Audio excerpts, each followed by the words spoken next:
¿sí? Ahora, el Plan de San Luis vino desde una cárcel norteamericana. Pero tan grande fue el sufragio efectivo no reelección que Díaz ocurrió lo peor con él, terminó perdiendo la candidatura presidencial. Sin embargo, aquí es donde se viene el movimiento Oposición Mexicana. ¿Qué ocurre con esto? Cuando recibe la noticia de que su plan de San Luis había funcionado, llega a México, pero ya como presidente provisional. Hay un periodo de elecciones que él gana y en automático se convierte en el presidente constitucional de los Estados Unidos mexicanos. Sin embargo, el peor error que pudo haber cometido Francisco I. Madero fue nombrar como vicepresidente a Victoriano Huerta.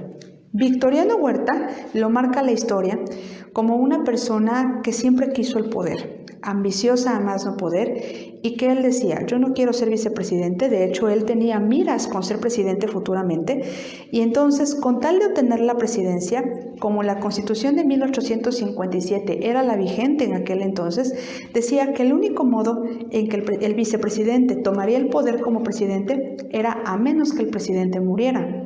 Entonces, se dice que es el autor intelectual de la muerte de Francisco I. Madero, pues fue asesinado.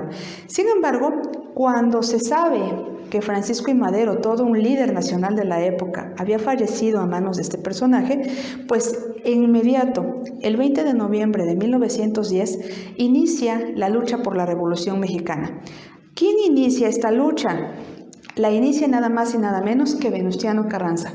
Venustiano Carranza era íntimo amigo de Francisco I. Madero, era un trabajador político de él, y él se instala en la Ciudad de México, ¿sí?, con algunos grupos de guerrilleros de la clase más pobre del país, ¿sí?, porque no tenían las armas que tenía en aquel entonces el ejército, y a este ejército tan humilde lo llama el ejército constitucionalista.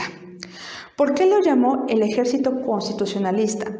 Porque ya tenía miras Venustiano Carranza de que si llegaban a ganar esa guerra por la Revolución Mexicana, lo que ocurriría era que iban a reafirmar, reforzar la Constitución de 1857 para hacer una nueva que evitara una posible revolución posterior y que no permitiera la entrada de otro presidente, en primera que se reeligiera y segunda que tuviera miras a matar al presidente para autogobernarse y gobernar él.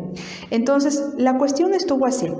Se instala en la Ciudad de México, pero como no podía estar a lo largo y ancho de la República Mexicana, es que elige al norte de la República a Álvaro Obregón y Francisco Villa, y al sur a Emiliano Zapata.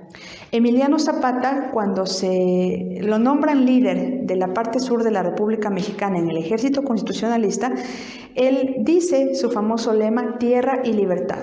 ¿Por qué explotó este lema de tierra y libertad? Porque precisamente en la zona sur de la República Mexicana fue donde había más gente a la cual se le habían quitado sus tierras a la mala en la época del Porfiriato.